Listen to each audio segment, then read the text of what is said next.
Welcome to This Week in Our Collective Heads. I'm Patrick. I'm Kevin. And another week 36 for us. Yes. So doing really great. So the podcast is now older in weeks than I am in years. Yes. It's pretty awesome. It's getting up there. Pretty awesome. Yeah. We'll probably be hitting. I mean, I don't know. When are you supposed to have midlife crises now? Well, it depends. So it's supposed to be in the middle of your life. So depending on when you die.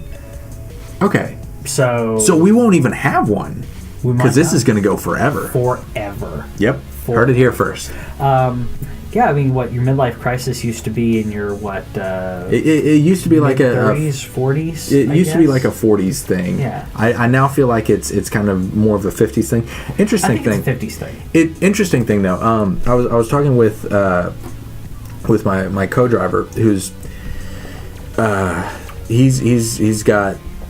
Like we were talking about like different vehicles and what you want to get and whatever, sure. And like he was looking at cars and trying to he wants to get something, you know, that people would accuse of being a midlife crisis type thing. Okay, and, like I am. Yeah. But see, the thing that I explained to him and what he was then able to tell his wife is this is less a midlife crisis thing, as we are now able to justify the purchase of the same bloody cars that we've always wanted. Yes. And like I've been talking about in high school, you wanted a Miata. I've been wanting a Miata since high school. Yeah. And I'm hopefully getting one into June, early July. Yeah. I've been wanting one forever, and they look amazing now. And I'm like, you know what? I can actually justify this.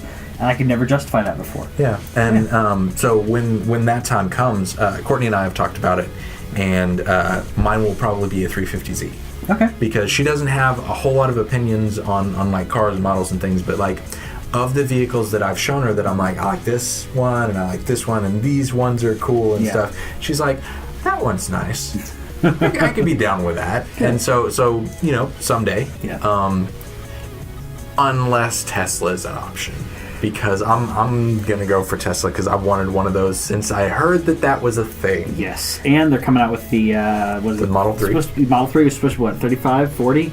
Yeah. So and really the wait list is outrageous right now, but yeah, I'm thinking that probably by the time I hit my mid 40s, then I feel like that'll be a thing. Oh yeah, you'll definitely be able to have it by then. Speaking of definitely being able to have something, we got more backwards compatible games. To the news. We like to give you these in an easier format because if you're not following Major Nelson on Twitter, you're not really getting this. Yeah. So backwards compatible games for Xbox One: Final Fight, Double Impact, which is awesome. So Fairy Legends of Avalon, which is a game. It's a game. Apparently, that came out at one point. Frogger 2. Frogger 2 is actually kind of cool. Frogger 2 looks fun. Like there are times we talked about it over the last couple of weeks with like the Pac-Man Championship editions and like the Galaga garbage and whatever.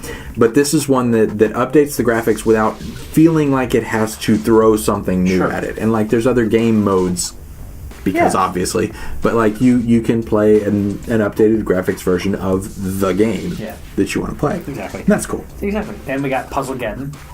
Yep, that is also a game, presumably involving puzzles and geddons. Geddons. I don't mind puzzle games, but it has to be like, okay, here's a good thing, and there's a puzzle within the good thing, right? Yeah, like an entirely puzzle-based game is. It doesn't do it for me.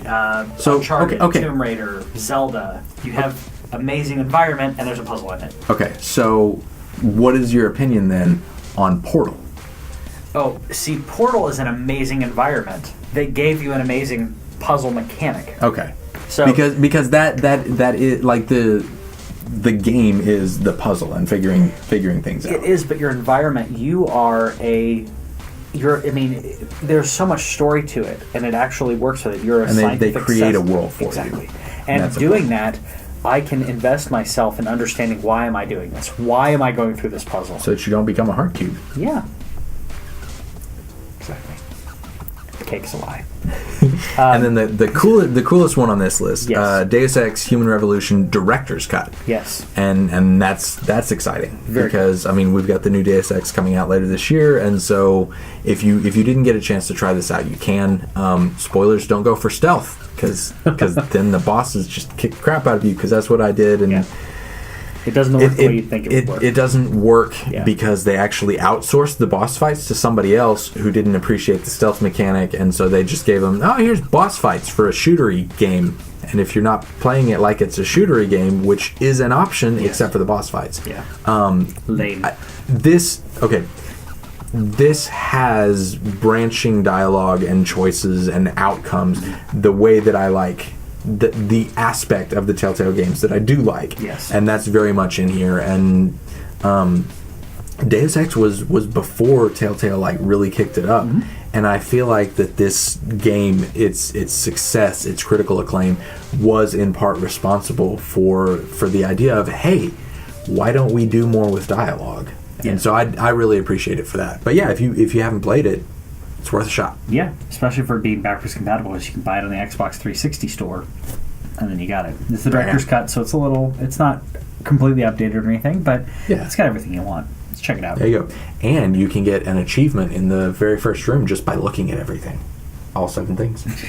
Wii U on Minecraft is getting official Mario stuff. Right, they're putting all the graphics and mechanics and items that you can then put into your game. And my favorite is the TNT change to the bombs. Yes, that is awesome. It's very cool. I wish that I didn't see anything on this other than the creative stuff. I wish that there was a selectable worlds if you wanted to go through Mario style levels.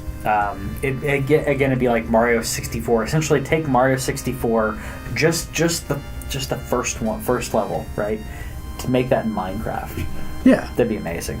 Someone has probably done it. But what I'm saying is, when they came out with that for Nintendo, to be like, here, I play with these things as. Okay, so they have a lot of the elements and stuff. Yeah. I wish that they had included, because since Mario 3, there's been some of them did fall by the wayside. My favorite was always the giant one. And giant would work so well in Minecraft. Yes, it would. But I love that in the new Super Mario Brothers.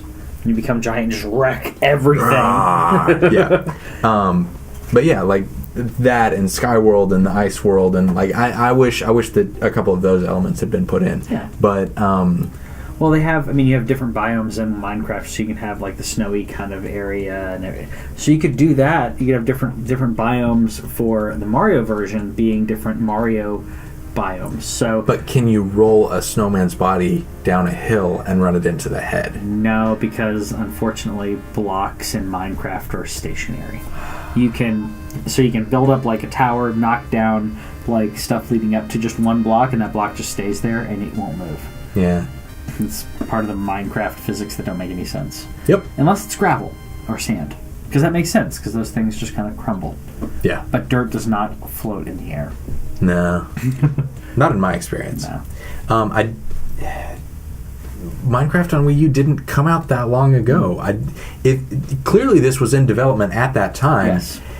Honestly, I would have waited until you could make a big splash first push with, hey, Minecraft, Wii U come together, bam, you've got Mario, can't get it anywhere else. That's true. Until people build it into other things. You make a skin. Yeah. You could make a skin. But you'd have to have a PC version because the ones on console are restricted. Yep. I think part of it, maybe it was probably a business decision of them saying, we need to rush out and get this thing on Wii U. And unfortunately, the Wii U is dying, if not dead. Speaking of consoles, though, Five Nights at Freddy's possibly at one point may. It's very vague. It's kind of a weird thing to talk about, because basically it was. Basically, he came out and said, "Okay, it's gonna be there. Yeah, it'll be there. He's not as bad as Molyneux as far as saying this is a thing that I have conceptualized and I plan for everything to be available But he does have a tendency to go, hey, I got an idea. Yeah. So he's better at follow through. I believe this will come to consoles someday. Yeah. I don't know when. And at that, it's on iPhone. When I tell you what, when that comes out, I have not played any of Five Nights at Freddy's, and I know it was a big deal, and I will do a late to the party for that. Yeah, we can do that. We can do that. So, yeah. I was going to say, now that I have my Steam link, I'm going to play it with Whitney. Oh, there you go. That'll be fun, because then you can play it on the couch. Yeah. Which I think is really cool. Nice. Yeah, it's going to be cool. One thing that I would say that when he said this, it does tell me, yeah, he does have an idea, but he has a history of like saying, hey, I'm probably working on another game. Oh, it's done. Like he has a history of doing that. So he did that with Five Nights 3 and 4. Yeah. Is that he was like, oh yeah, I'm working on another game, it's probably going to be done in 6 months. And then literally a month later, he's like, oh, it's on Steam now. What? Go get it. 6 months? Because when he sets his mind to something, it seems to me like he's like, okay, I'm going to do this. And then he just all of his resources and his time go towards that, and he has to finish it. Yeah. So, yeah. Props to him. Yeah. Microsoft is trying to improve their Universal Windows platform. Mm-hmm. And I feel like a lot of this is because of what happened with Quantum Break. There were a lot of issues. We talked about them. A lot of issues where it was designed a certain way because Microsoft at this point, as far as gaming goes, Xbox is their thing, and then they've got this little side project that is the Universal Windows platform, and they're unlocking things like frame rate is now unlocked because that was one of the big issues. Because if you can't get to 60 frames a second, a lot of people get upset. Yeah. And when you can do it on a console, but you can't do it on a top-end PC, that's ridiculous. That's a problem. Yeah. And that's not something that people are going to like. You can break some things, but only intentionally and typically if you know what you're doing. Yeah. And so there's a big difference between 30 and 60 frames per second, though. Now, if you go from 60 to 120, I don't know if you've seen the studies on it, it's hardly a difference. Yeah. I mean, there is a slight difference there, but 30 to 60 is extremely important, especially for games where you're actually, for Dark Souls or something like that, where you need to react to something. It does help. But I also see this as something that Digital Foundry, those type of people, and then people that are really into it, you can use it as a benchmark. Yeah. And just be able to see, okay, at max settings, ultra, super, mega, whatever. Does the game how far can we get this up? Yeah. And so this is a happy thing, and I think it also shows that they are, one, listening, and two, willing to do something about it. I agree. And both of those are very important. It is. Because the PC gaming thing, if you want UWP to be a thing, if you want the Windows Store to be a thing that exists outside of, oh yeah, that's real, I guess, you have to do this. Yeah. And they have to upgrade, update, improve as they go. Agreed. You mentioned that this is kind of the side thing that Microsoft is doing. Spoilers for my E3 predictions. I'm going to give you one right now. We're going to do an E3 predictions video later on, but here's a spoiler for you. I believe that every game that they're going to announce at E3 for Microsoft is going to be PC and Xbox One. First party? Yeah. Yeah, first party. Okay. I thought you were going to modify it to include indies too. Because if it's third party, they have to agree to wherever they're putting. Like, I mean, if it's third party, you have exclusivity, you have all these other things. But if it's a third party game, a lot of them already come to PC. Yes. I think we can safely tack on the ID at Xbox games too. Yeah. So yeah, we'll see. There's prediction number one, half from him, half from me, and we're going to try to get that out next week. Yeah.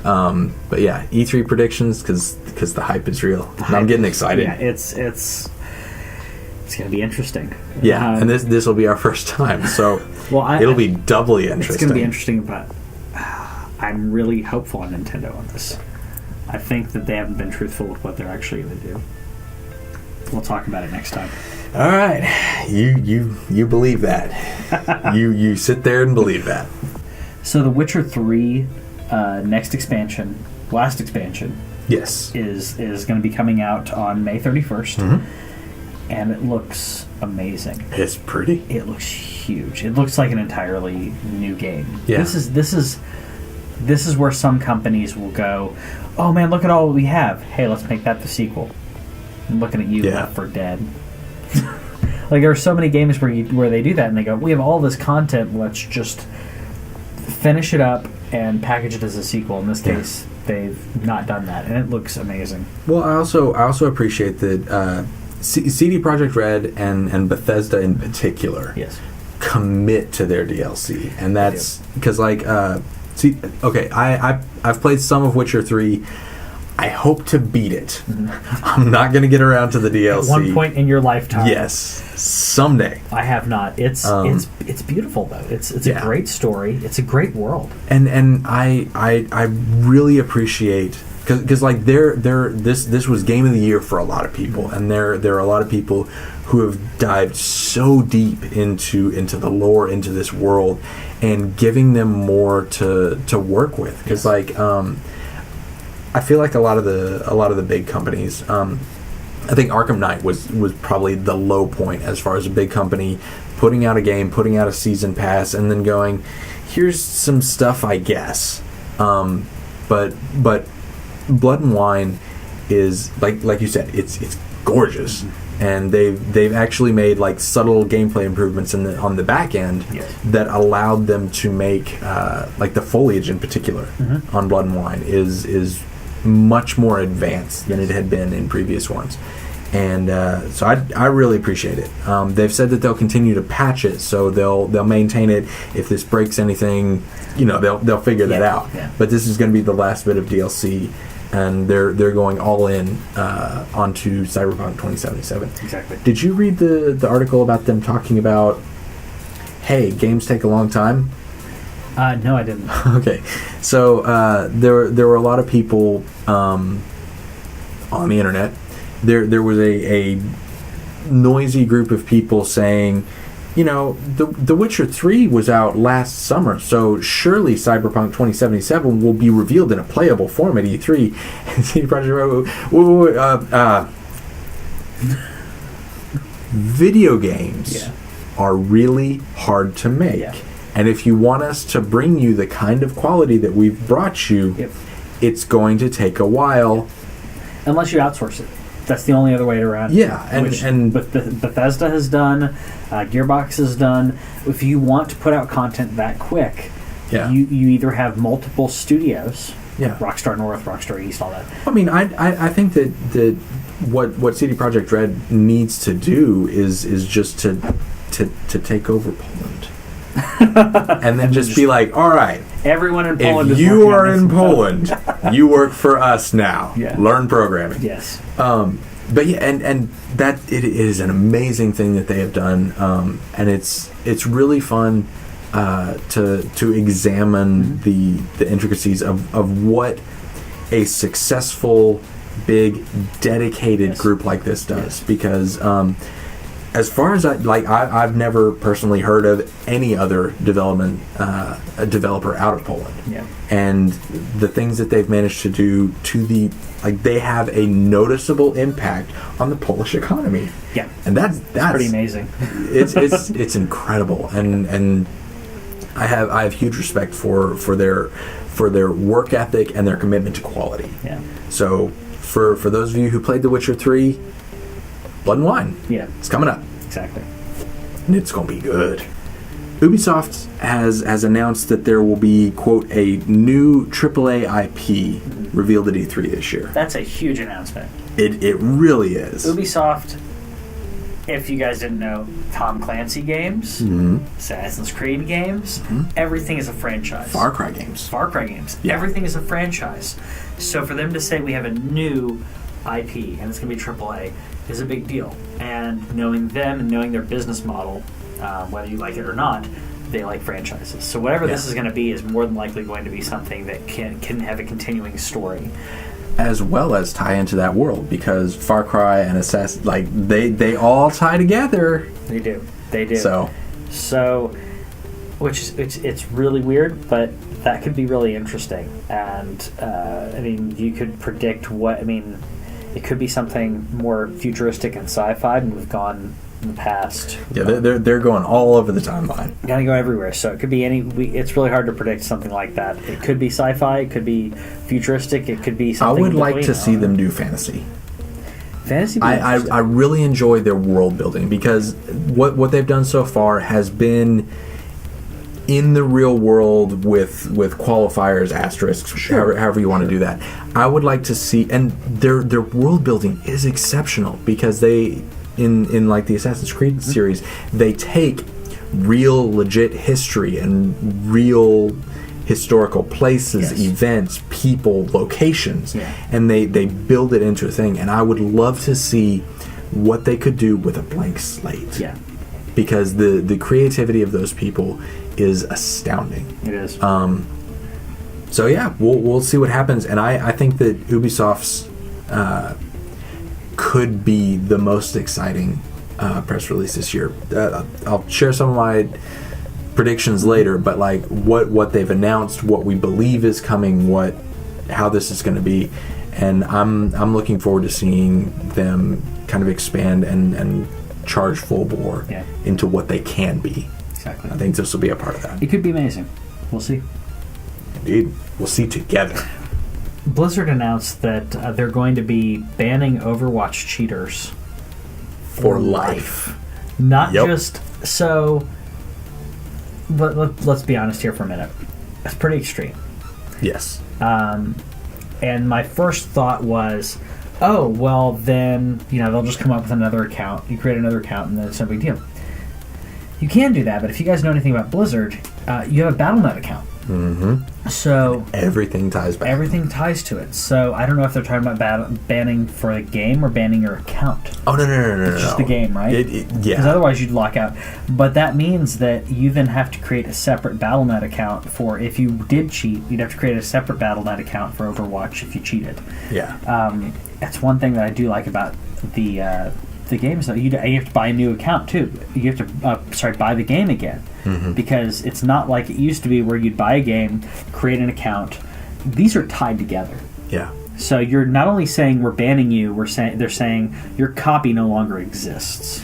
I also did appreciate, because they were very specific about the kinds of cheaters, because like what Ubisoft's been doing with the whole Division thing is like they've been soft banning people who were exploiting glitches in the games. Exactly. And the way that they've detailed Overwatch cheating is like, okay, mods and hacks and enhancements in the game. If you are using other programs with our program to cheat, this specific type of cheating in this box, very clear, no possible misunderstandings, and you cannot do it by accident. Exactly. As opposed to them banning people who found an exploit and then exploited it. Yeah. Because that's different. I've done that in quite a few games when I realize, okay, this can be really beneficial. This can give me a huge boost. I did it in Knights of the Old Republic and a few others, but Knights of the Old Republic was a great example of it. You could send off your companions to do missions for you,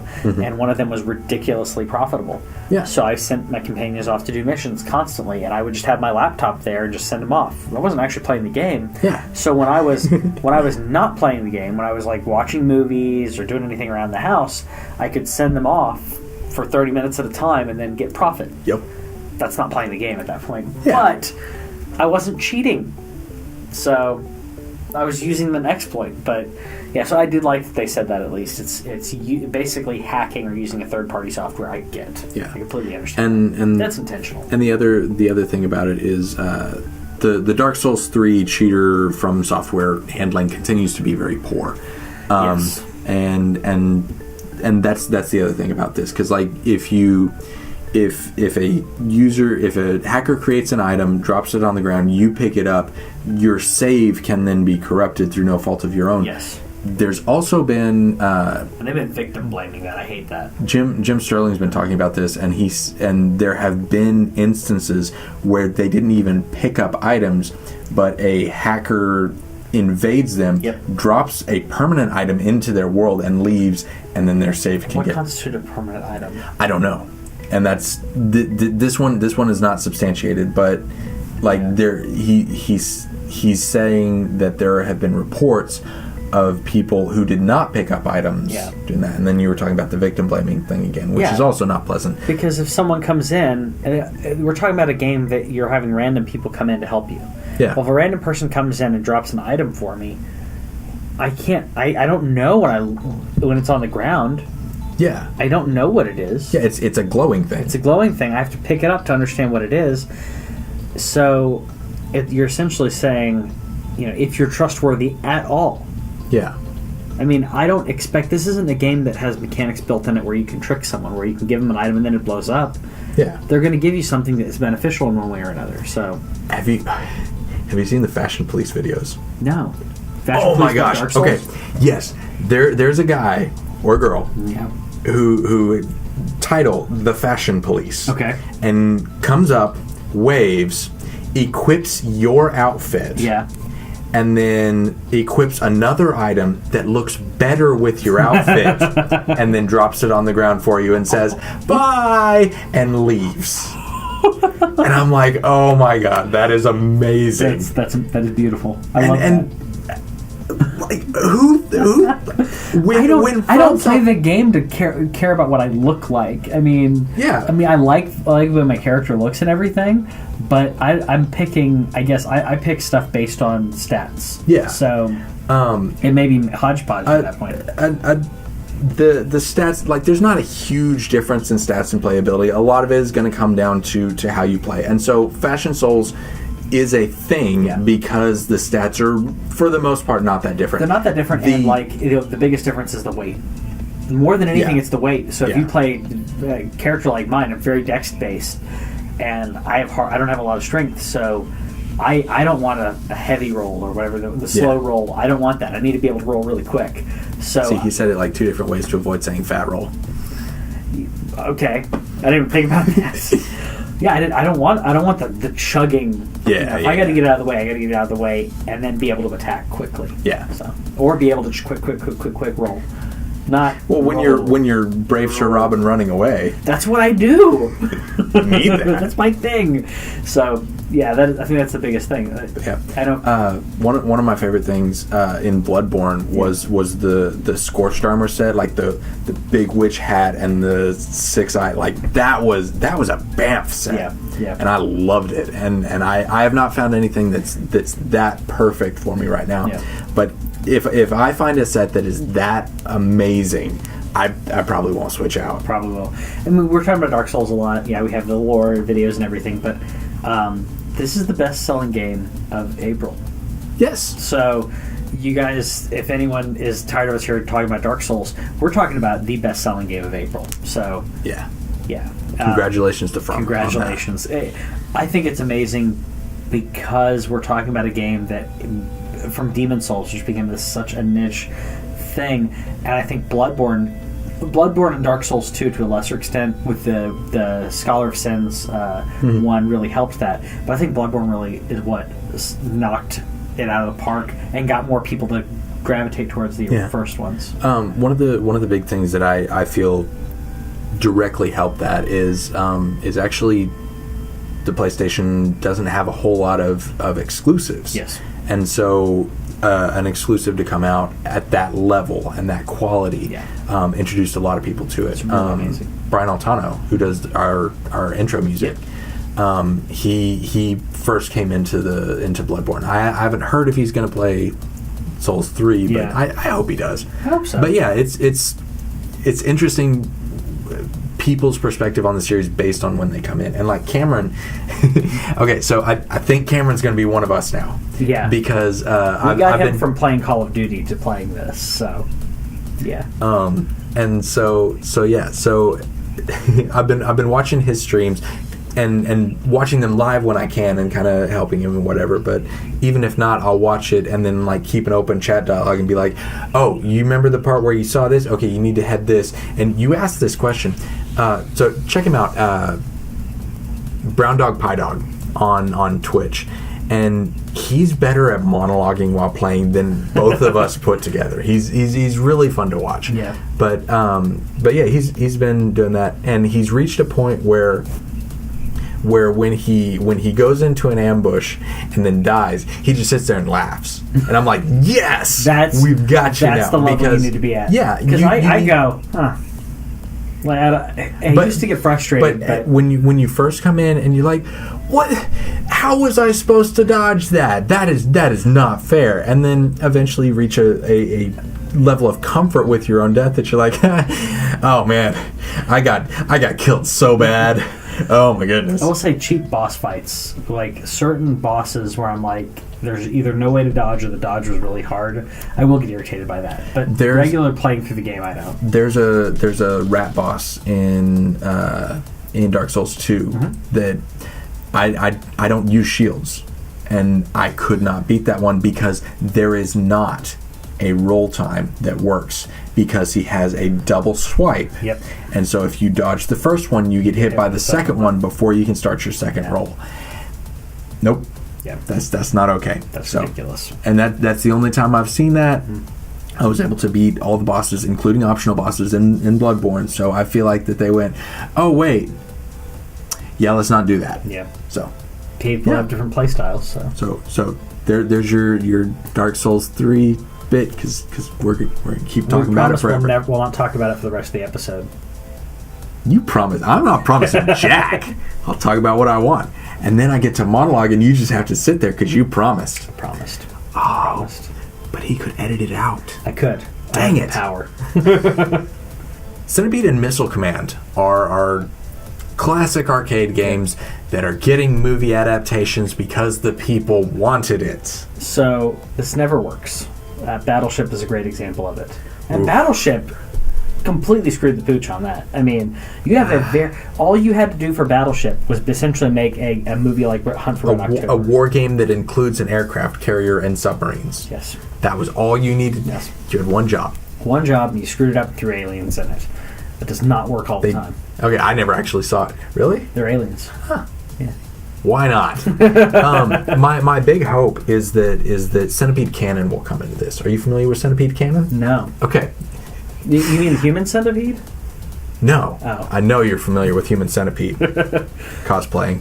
Oh God. Okay, so the Atari manual includes the fact that you are not a spaceship. You are an elf with a wand. In Centipede? In Centipede. You were shooting magic bits. And, okay, so you know Dr. Eggman's plan. Yes. This is very similar. Okay. There's an evil wizard who's trying to get your wand. Okay. So he turns your friends evil. Okay. Sends them after you. So when you're shooting at the centipede, you're shooting. You're turning them into toadstools, which you then destroy to get at the centipede. You are murdering all of your friends. I had no idea. Yeah. I had no idea. And the best part of the whole thing is that evil wizard never shows up. You never get to fight him. The only thing you do in Centipede is turn your friends into toadstools and disintegrate them. Yes.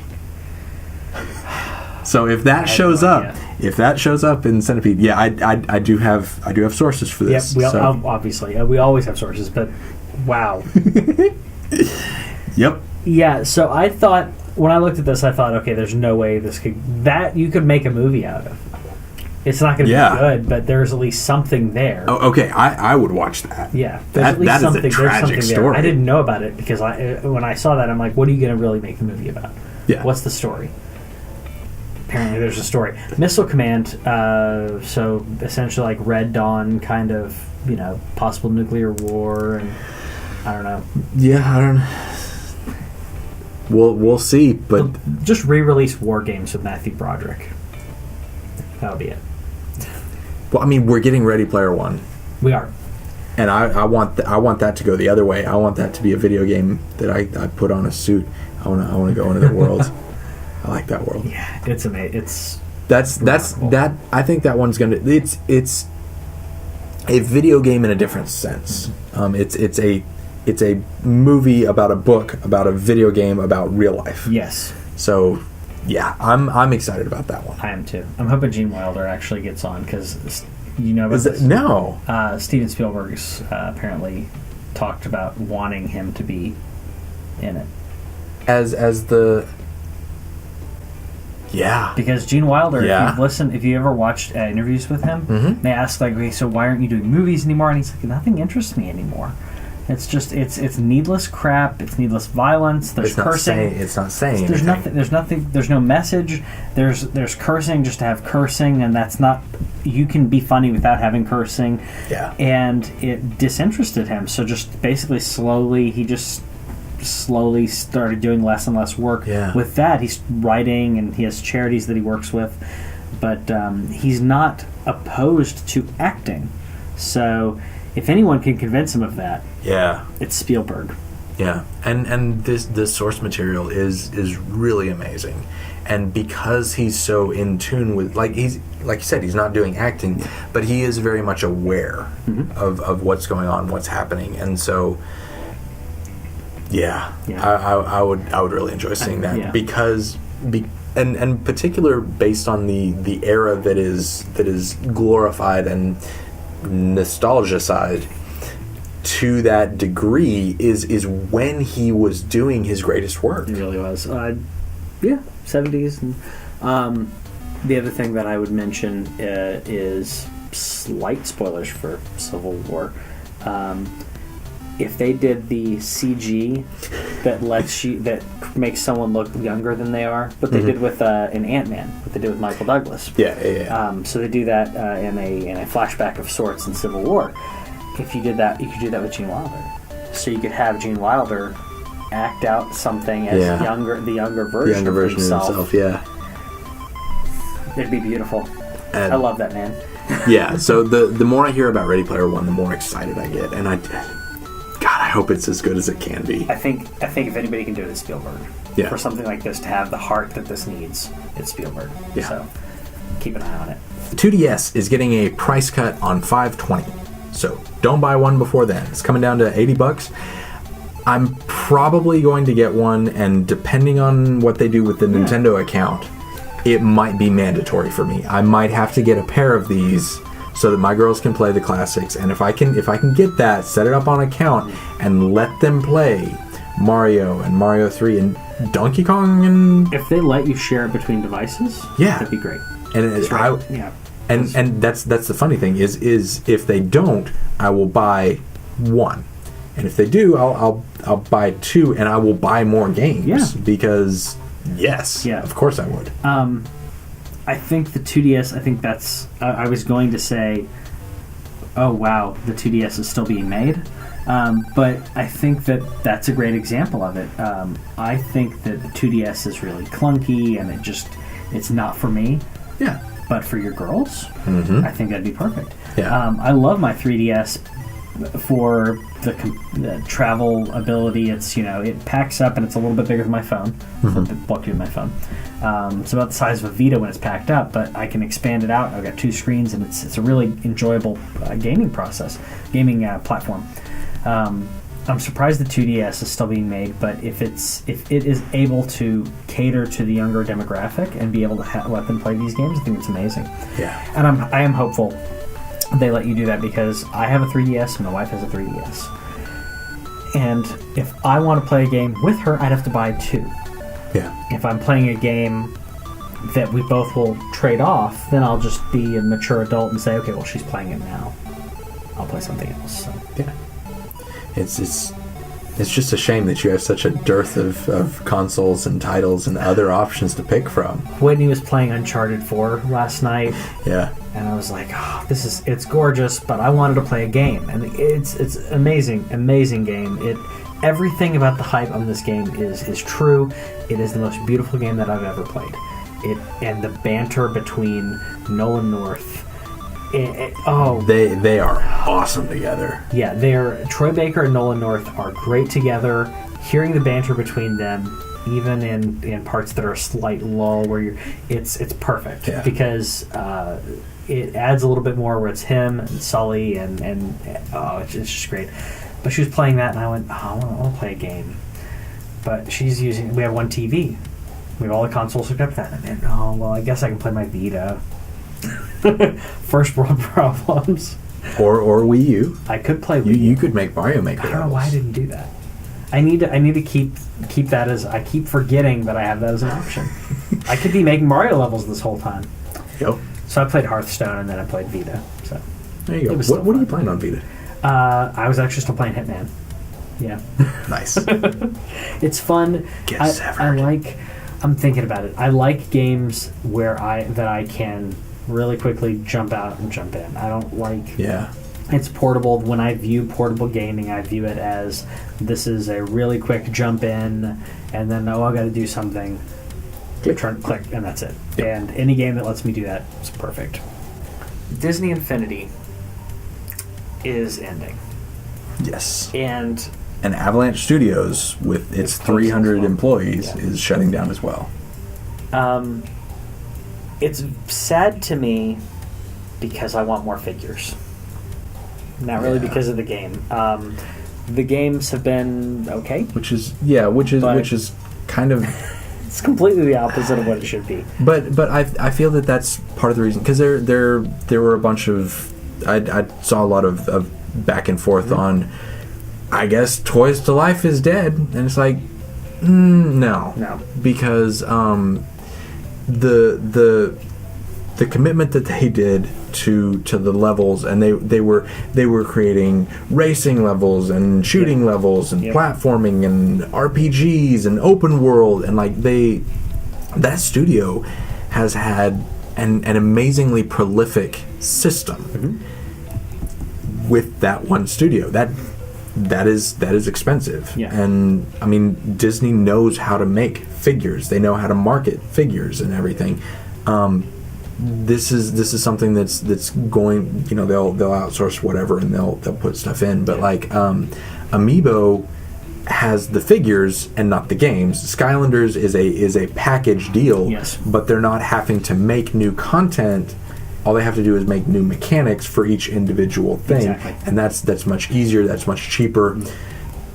This was a tricky thing for them to figure out, and with the wide range of IP that Disney has access to, they had to make way more figures, and they didn't know how popular they were going to be. I think you're right. And the other reason, sorry, I was going to say the other problem is the limitation, because like you said, the Skylanders, you just jump in whatever you want.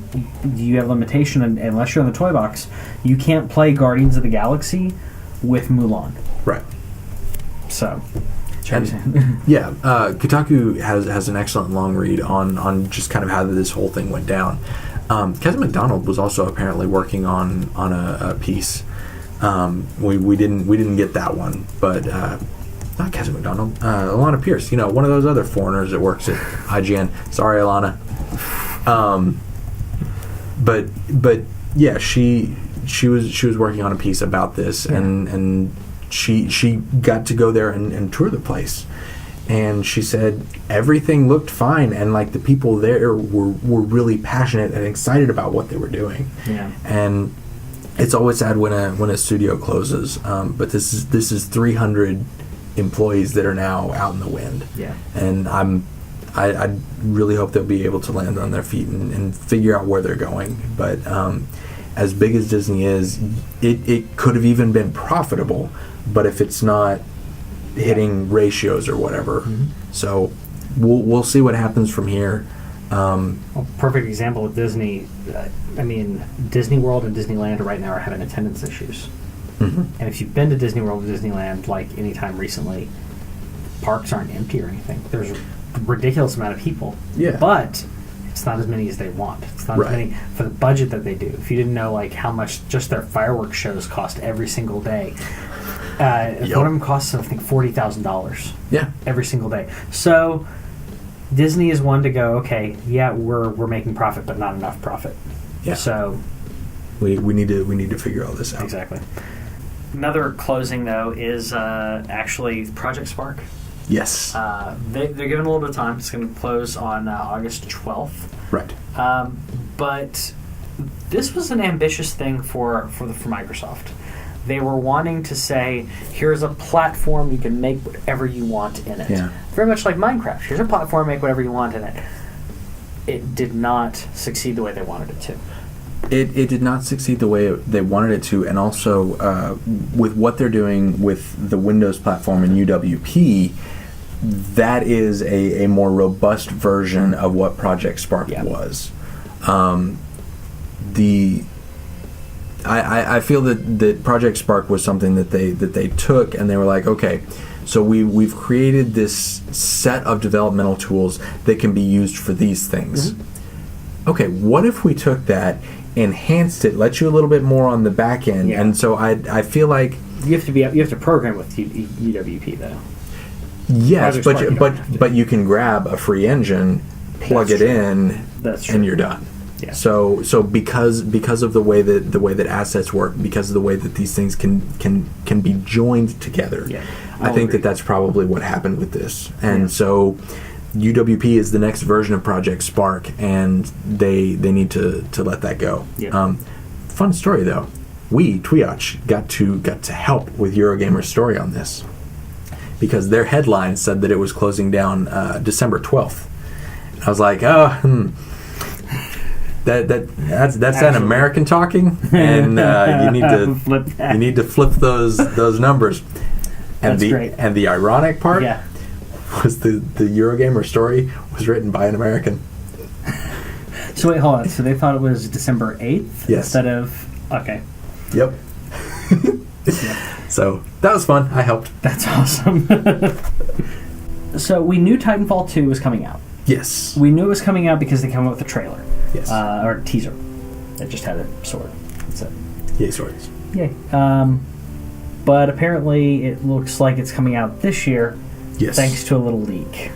Yeah. And that does kind of make sense for how they're figuring out their schedule, because we're continuing to get news that Andromeda is going to be in the first 3 months of the next calendar year, Q4 of the fiscal year. Yeah. And so it makes sense for them to have some of their big releases that are not part of their regularly scheduled stuff separated a little bit. Exactly. Especially if, Titanfall 2 takes off more than the first one did because of what they learned, because it's Respawn's second, and because I will buy it because it has a campaign. Right there. That's exactly what I was going to say. Which I got the Titanfall when it was like $15. Honestly. Yeah, it got crazy cheap. Yeah, I wouldn't have bought it otherwise. Cause I thought, okay, $15. The way I viewed that was, I still view it like in Blockbuster terms, right? I'm like, okay, that's like 2 to 3 game rentals, or Redbox, if you Redbox. Let's say, okay, well, if I play it for 10 or 12 hours, okay, let's see how it goes. I'm gonna get this. Did you see the leak on how they figured out how they kind of came to the conclusion that's coming out this year? I guess not. It's a Todd McFarlane toys that apparently there was an ad that came out for them, and it says this is for Titanfall 2 coming in 2016. Huh. So before the ad for the game came out, ad for the toys came out. And I suspect that this is something that they wanted to be as part of their E3. This is what we got for you. I think so. We'll probably see it there. Yeah. Speaking of single-player campaigns, though. Star Wars! And Battlefront, they're going to have a Battlefront sequel that's going to come out next year. Right. Which I will predict they're going to have a single-player campaign on this. Mm-hmm. To not do that would be a complete disservice, because I think they realized, okay, it's sold, but there are a lot of people who would be playing 14 million copies. Yes. But there are people who held out who will not buy it because it doesn't have single player. And it sold 14 million copies, but it has not had the online staying power that other games have had. The same thing that Destiny has been dealing with and Division is dealing with. And they're trying to say, I don't know if you saw did you put it in here? The Division hit like 9.5 million unique registered users. Yeah. But that's not 9.5 million people playing online at the same time. Nope. Yes, so that's really basically what they were saying was 9.5 million people playing is what they really meant. Yeah.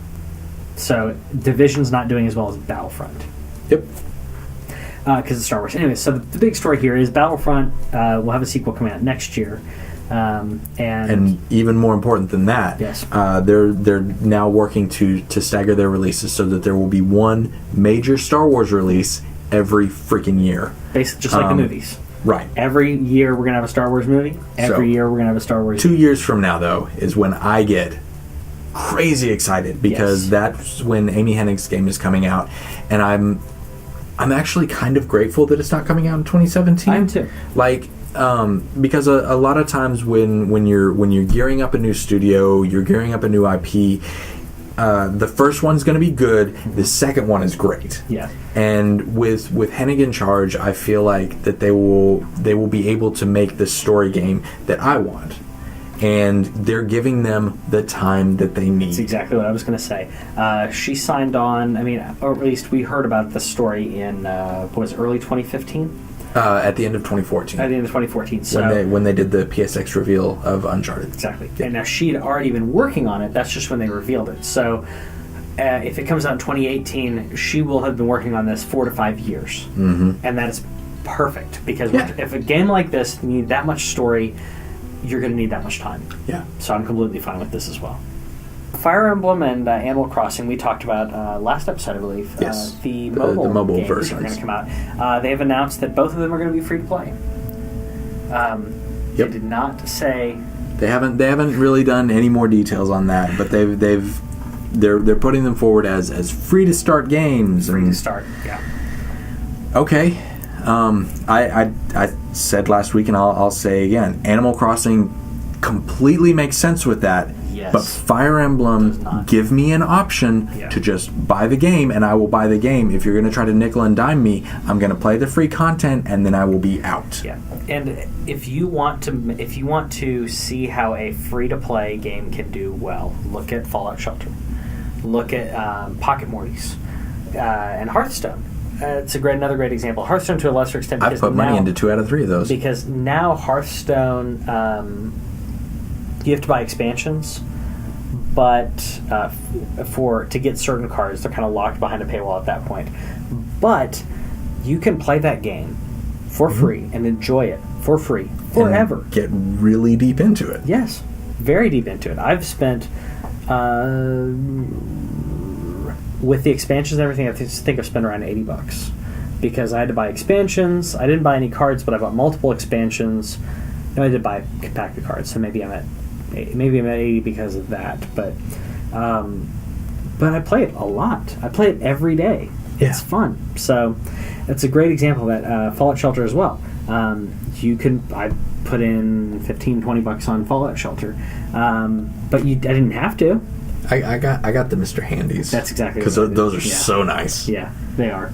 So that's a great example. If Nintendo's wanting to look at how to do it well, we're okay with those kind of games because you're able to play it and it is free. And if you pay, you get to kind of push forward a little bit. It doesn't make you win.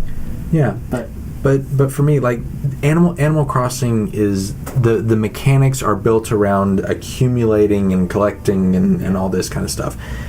Fire Emblem, the reason those games are great is the characters and the story. Yeah. If you're going to lock me out from characters and put story behind a paywall, I'm going to feel like, JRPGs, strategy or otherwise, feel if you're not invested in them, it's really easy for them to feel padded. Agreed. And so if I'm having to put in 99 cents every couple of hours, that is going to grate on me much more than if I'm able. And like for Fire Emblem on the go, I'll drop $10-15 on that. Yeah. Like I know that they look at the mobile games market and they see these are 99 cents, $1, maybe $3. Yeah. But like for games, Monument Valley is another one that I think that one's only like $3 or $5. Yeah. But like you don't have to race to the bottom. Exactly. If you give me a story and let me give you the money and then just let me have the game, that's all I'm looking for. Exactly. So and I'm hopeful that they'll let us do that. But honestly, at this point, I just don't know. Yeah. Civilization 6, which is one of 2 titles that excites me enough to want to play it on PC. Civilization and the Heroes of Might and Magic series. Yeah. Those are my jam. Yeah. And Civilization 6 is coming out later this year, which is amazing because Beyond Earth came out last year, and usually they don't tie in that quick. And Firaxis tends to work on a title at a time, and their titles are so grandiose and expanded that it's really hard to believe that they can get it out this quickly. But Civilization 5 came out so long ago. That's why it worries me. I hope they learn from Civilization 5 because they had some crazy issues with that. Okay.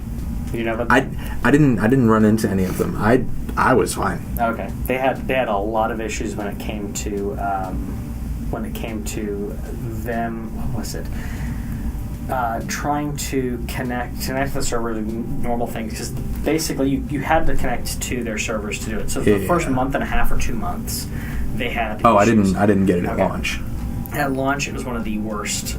Connecting to servers or trying to connect to other people, because you could build your city next to someone else, and then kind of feed resources.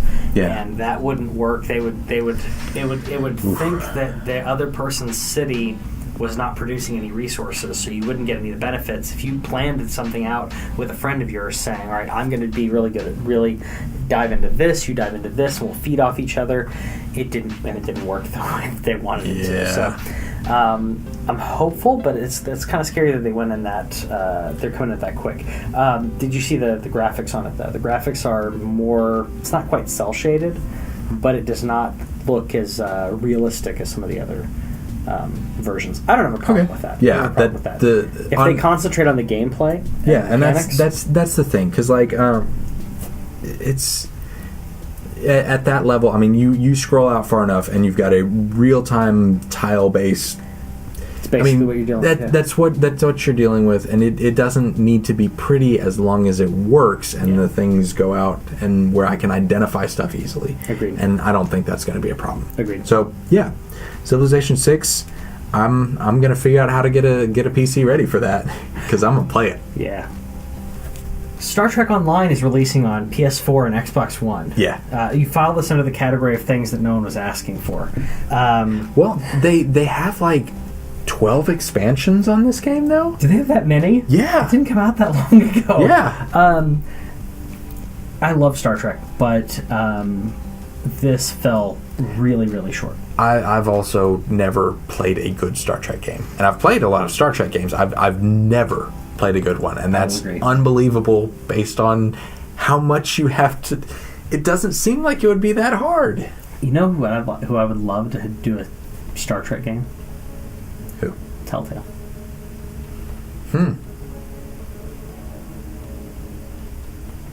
You play, different characters. Yeah, I still have to walk around and pick crap up. Nope. I will play a Telltale game when I can do dialogue choices only. I think I disagree. I think it would be really cool, and you could make all these different decisions and get things going as the captain, as multiple different people of a starship, and push forward a story, because Star Trek is so much about story and interaction and people. And the characters, as opposed to just action. And I think that may be what they're missing. Could be. Well, the one possibility that makes that more likely is, Telltale's not really doing anything right now. No, they aren't. So they're probably available. Call them up. Ask them for a Star Trek game. Well, looking at other upcoming games that are we got release dates for this year would be Banner Saga 2. On console. Coming to console. Yeah, on July 26th. On DS, 3DS, so July 26th for that. No. 3DS? No. 3DS? Banner Saga? Banner Saga is PC. I thought it was on 3DS. I'm thinking of Bravely Default. Yep. If that was... if we could get Bravely Default, that would make me very happy. But we're not getting it on Vita. No. Banner Saga 2 is not coming to Vita, and we still don't have any news on it coming to, because Sony stepped up and they said, hey, we'll fund this, we'll figure this out. And that was the last we heard. Yeah. So... Yeah. Vita people still buy games. Come on. I buy a lot of games, speaking I will buy this when it comes to Vita. Yeah. Speaking of mobile gaming, not mobile phones, but handheld gaming. 3DS. This is where he went. This is where I was going. So rearrange all the words and put that your comes out 3DS with comment. The 3DS and Monster Hunter Generations coming out, or Monster Hunter X as it's known in Japan, coming to the West in July 15th. Yes. Very cool. I love the Monster Hunter series, so this would be really cool to see. I think this one in particular, because I don't know if you've seen the difference between the old 3DS and the new 3DS as far as the graphics, because Monster Hunter has always been a pretty game. Yes. But like the Monster Hunter X on the new 3DS is really gorgeous. And this is probably what's going to make me get a new 3DS, maybe later this year. I don't know. We'll see. You go. We'll see. November 18th, though, again with handheld gaming, Pokemon Sun and Moon will be coming out to the U.S. Happy about that. I'm hopeful.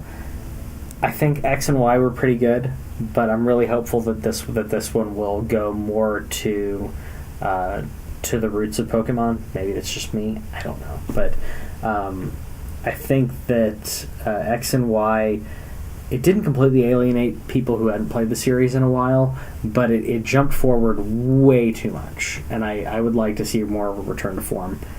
I may be in the minority on that, but my main criticism of the Pokemon games is that there's not really that much of a difference between them. See, X and Y is very different. So. Yes, my biggest thing for you mean the formula of it's do the this, get a badge. Yeah, the gameplay loop is the same. Yeah. The cool thing about Sun and Moon is that you don't have to, and this was one of the issues with X and Y, is you don't have to carry around a useless Pokemon just for their ability. Oh, so like the was it Soar was the one that lets you fly around to you don't have to carry that anymore. The abilities come to the player and are locked on there instead of, and so you don't have to carry around a stupid, because you have limited amount. Those what you're using in and battle. You don't have to carry around a stupid owl just to carry around whenever you want to fly somewhere. Exactly. Speaking of stupid owls, I like the stupid owl. I was going to say, speaking of things that have nothing to do with owls, Phoenix Wright is getting a new game. Spirit of Justice will launch in September. Yep. These are some of my favorite games to play on 3DS. So if you haven't played a Phoenix Wright game, they're great. It is a great amount of detective work and also just kind of ridiculous fun. Yeah. It's a great blend of that. If you haven't played them already and you have a 3DS, go grab one of these used or whatever, because they're really fun. Really fun. Yeah, they are. Yeah. So if you guys have any other things you want to talk about that we didn't talk about, and you want to have a discussion about cool things, go in the comments section and tell us what we did right and what we did wrong on the video. And make fun of me forgetting what games are on what platform when this is my job. Yeah. Yeah. Have a good one.